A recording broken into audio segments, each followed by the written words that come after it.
Hello, church.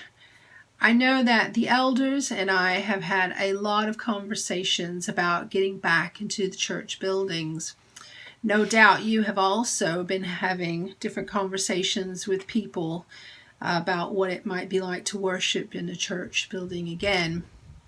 Perhaps you know people who have been to church back in their church building, and you've heard their experiences, or you've read a news article of people sharing their experiences, or perhaps maybe even, sadly, you might have heard of an outbreak starting somewhere in the world from a church building. Now, you might have questions about what worship would be like in the building. Can we sing? Do we wear a mask? How do we mark off pews or chairs so we can socially distance? How do we comply with the NHS test and trace? Lots of questions need considering. Now, you'd be happy to hear that your elderships have been working through a COVID-related risk assessment for the church building with the aim of reducing the risks as much as possible. However, it's important for you to know that it's impossible to make an environment completely risk-free. If and when church buildings open, it's not because they are COVID-free zones. Far from it. Anywhere people gather, any surface people can touch, any air someone has spoken into could potentially contain COVID. For that reason, we are encouraging you to consider your own personal risks. In this video, we will share with you the quiz that appears on pages 25, 26, and 27 of the URC document, Emerging into the New Normal. If you have not read the document, a link is in the description of this video, along with a link to the personal risk assessment itself. I want to stress that this is a guide to help you think through your own personal risks at this time. It's not exhaustive by any means, and if we've learned anything over the past weeks, months, things change quite quickly. So it's relevant at the moment, but it is a guide to help you get started and to think through these things for yourself. Now, to take the quiz, you might find a piece of paper and a pen or a pencil helpful, or some kind of electronic notepad device. As you go along, you will give yourself a score for each question. Make a note of that number, what your score is for that question, and then you will need to total all of those numbers up at the end. Let's begin. You will need a pen and paper to answer 10 questions. The quiz should take about 5 minutes to complete. Pause the video if you need to get your pen and paper. We'll make a start when you're ready to press play. Mark your score for each question. Then total your score up at the end. Question 1 of 10. What is your age bracket? 0 to 49, score 0. 50 to 59, score 1. 60 to 69, score 2. 70 to 79, score 4. If you're over 80, score 6. Question 2 of 10. What was your sex at birth? Male, score 1. Otherwise, anything else, score 0.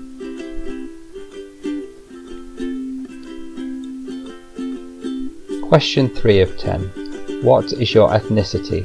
If you're Caucasian or white, score 0. If you're of Black African descent, score 2. If you're of Indian Asian descent, score 1. If you're of Filipino descent, score 1. Or if you're anything else including mixed race, score 1. Question 4 of 10. Do you have diabetes? If you don't, score 0. If you have type 1, score 1.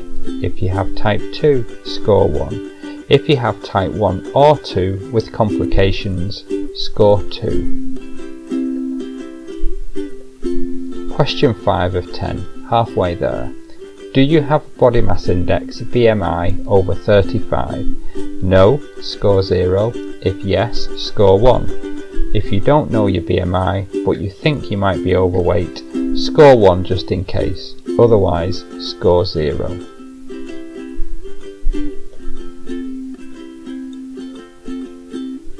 Question 6 of 10. Have you ever suffered from the following? Angina, previous heart attack, stroke or cardiac intervention? Score 1. Or heart failure? Score 2. Or if you've none of the above, score 0. Question 7 of 10. Do you have asthma? Score 1. A non-asthma chronic pulmonary disease? Score 2. Or either of the above requiring oral corticosteroids in the last year? Score 1. Otherwise, score 0.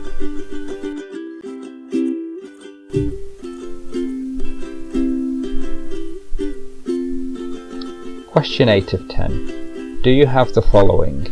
Active cancer? Score 3. A cancer in remission? Score 1. Otherwise, score 0.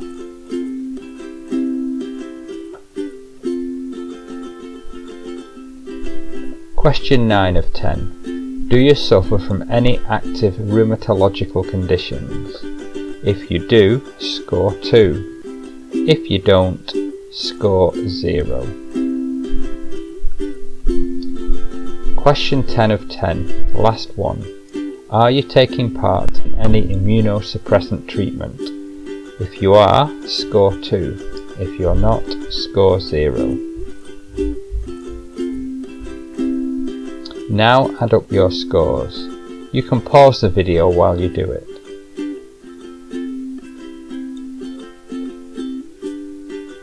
Let's look at your score.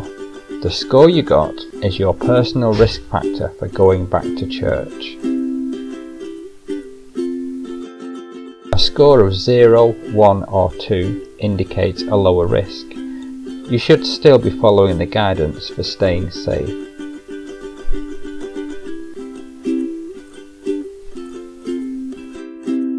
A score of 3, 4 or 5 suggests a greater risk.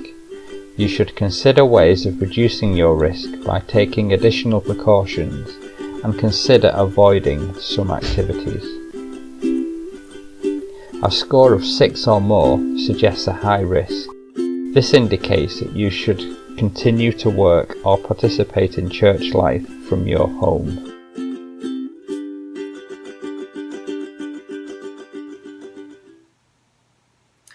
So, how did you do?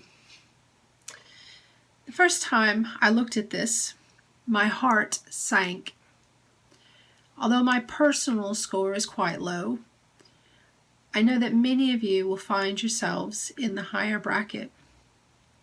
I want to assure you that your elders are considering ways to support everyone in worship, whether that's at home or one day in a church building. It would help us if you would share with us how we can support you at this time.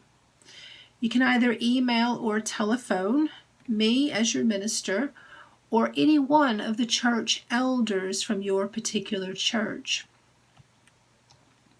Now, to close, I want to encourage you by reminding you of John chapter 4 and a conversation that Jesus has with a Samaritan woman about places of worship. The woman said to Jesus, "Sir, I can see you are a prophet. My Samaritan ancestors worshipped on this mountain, but Jews like you claim that the place where we must worship is in Jerusalem." Jesus replies, "Woman, believe me, a time is coming when you will worship the Father neither on this mountain nor in Jerusalem." Jesus does not talk about place when he talks about worship. Instead, he focuses on a time coming when people will worship in spirit and in truth. And Jesus goes on to say, God is spirit, and God's worshippers must worship in spirit and in truth. In my thinking, in these 2020 COVID times, worship in spirit and in truth can happen in your home or in your garden just as much as in a church building. Yes, we need each other. We need to support and encourage each other to keep walking the way of Jesus and living that out in our daily lives. However, as part of that, we can encourage each other to listen to our own bodies and support each other in doing what is right for us individually right now, whether that be worshiping at home or in a church building. Now, when you hear a voice saying, "It's not really worship if it's not in a church building," or a voice saying, "Everyone else is going to church, so should you," remind that voice what Jesus said. Jesus said, "A time is coming when you will worship the Father neither on this mountain nor in Jerusalem." And God is spirit, and God's worshippers must worship in spirit and in truth.